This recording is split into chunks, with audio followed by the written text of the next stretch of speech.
It's Tiers Week. Let's take a look at first and third base next on Fantasy Baseball Today in 5.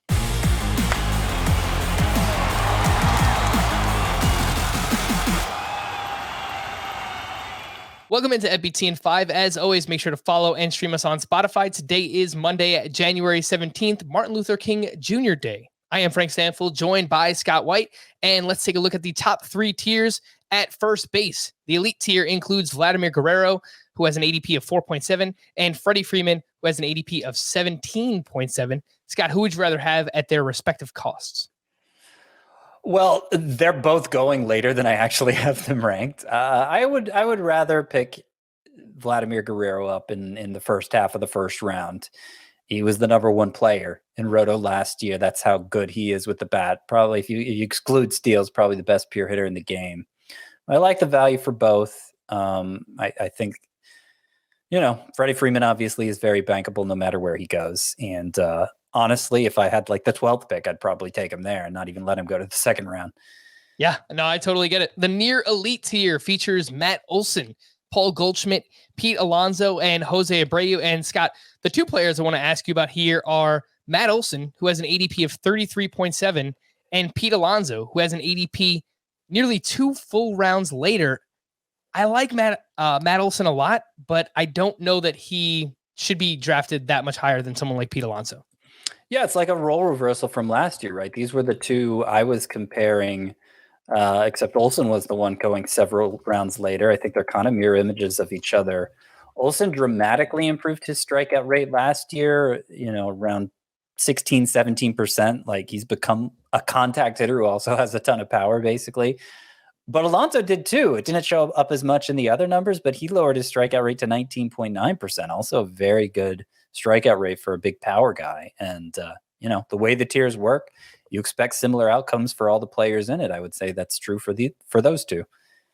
All right, let's wrap up first base here with the next best things tier and a very big drop in value. Scott mentioned Jose Abreu in that last tier. His ADP is 68.7. The ADP of the players in this group are outside of the top 135. That includes Joey Votto, CJ Cron, and Rhys Hoskins. Scott, who do you prefer of that group?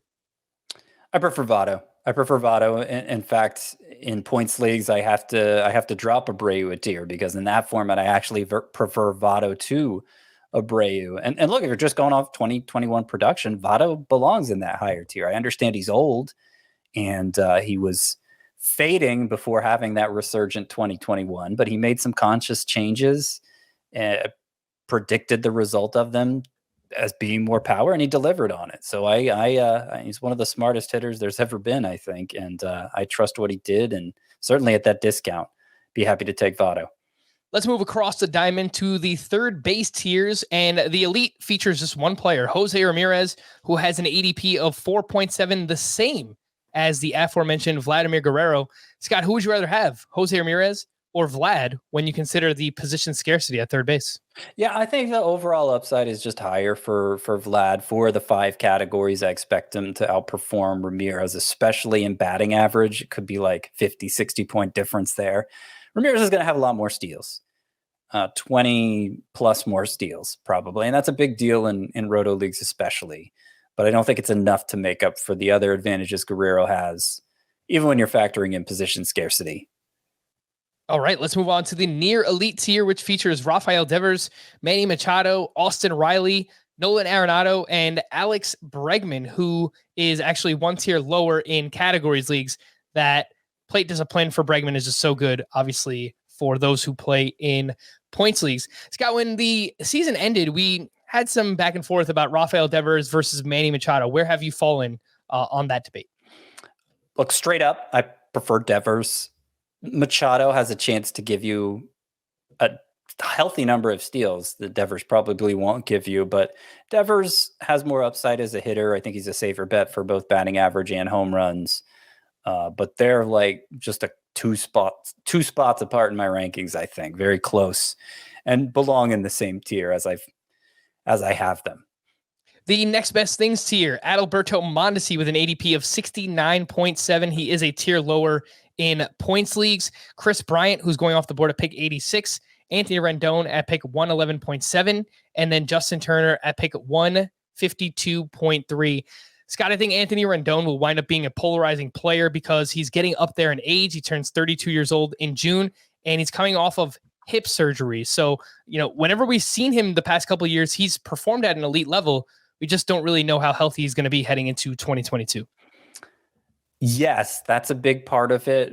But you said whenever we've seen him, he's performed at an elite level. That wasn't true last year. In between the injuries, he slugged only 382, hit only 240. And that was with the introduction of the deadened baseballs. He's not somebody who makes, throughout his career, who has made high-end, hard contact. And it seems to me that he could be one of those hitters that's most impacted by that change in the baseball. So between the health concerns and those doubts, that's why I have him a tier lower than Alex Bregman, even though I've kind of seen the two as very similar players over the course of their careers. Having said that, I mean, Rendon is probably my favorite in this tier.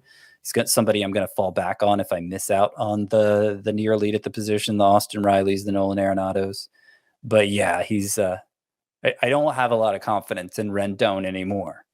For more extensive fantasy baseball coverage, listen to the Fantasy Baseball Today podcast on Spotify, Apple Podcasts, Stitcher, your smart speakers, or anywhere else podcasts are found. And thanks for listening to Fantasy Baseball Today in 5. We'll be back again on Wednesday morning. Bye-bye.